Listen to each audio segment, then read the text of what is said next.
In the United States, people are extremely excited about you.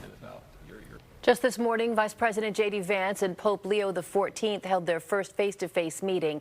Today's closed-door meeting comes after somewhat strained relations between President Trump and the former Pope Francis over issues related to immigration and the war in Ukraine.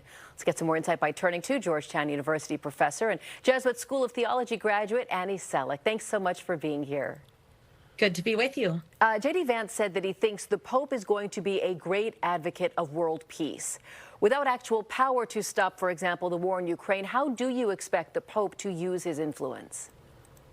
We expect the Pope to speak out in favor of peace. We've already seen this. His very first words when he appeared on the balcony of St. Peter's Basilica after he was announced as Pope were peace in the world. We've had just a few different speeches from Pope Leo, and in every single one, he has mentioned peace. So we expect him to make this front and center and use his moral authority to persuade people.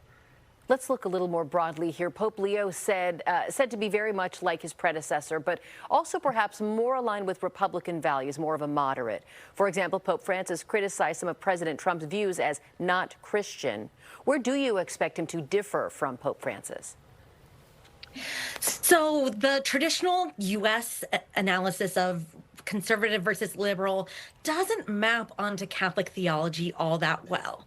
So we've seen in Cardinal Prevost's writings and speeches, and now Pope Leo's writings and speeches, that he is outspoken for the environment. He's looking at peace, on workers' rights, and he also affirms more Republican values like the sanctity of life and looking at abortion, euthanasia, speaking out against these areas. And that all maps really closely onto Catholic social teaching.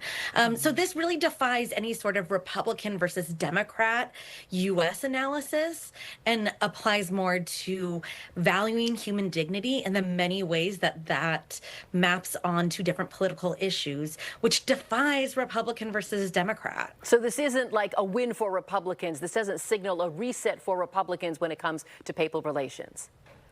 No, I think what is interesting is that JD Vance, he chose for one of his patron saints, St. Augustine, and we know that Pope Leo was an Augustinian friar.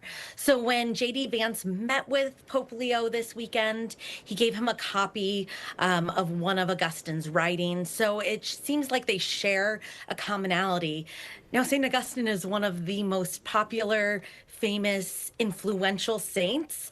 So that's not too unique, but it is significant that someone that both of them feel a real identity with, that they really care for this saint and have been shaped by him.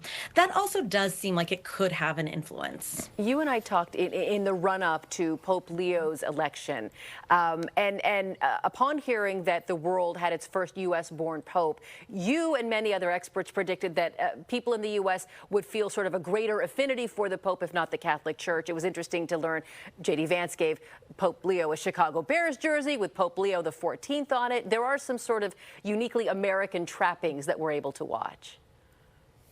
Yes, and we're seeing these pop up everywhere. There are gift stores all through Rome with Chicago flags now. So there's fun little attributes popping up all over around this. None of us saw this coming.